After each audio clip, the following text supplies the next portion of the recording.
ต้องมีอะไรผิดพลาดตรงไหน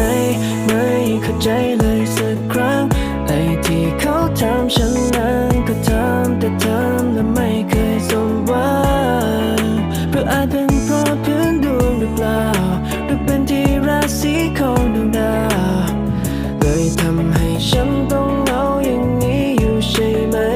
ก็แค่ต้องการให้ใครมาคอยช่วยดูแลความเหงา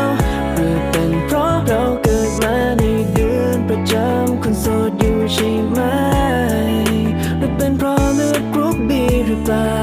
ต้องเป็นเบอร์โทรสักทีหรือเปล่าขอแค่ให้ฉันมีคนมารักหน่อยได้ไหมไม่โสดอีกแล้วได้เปล่า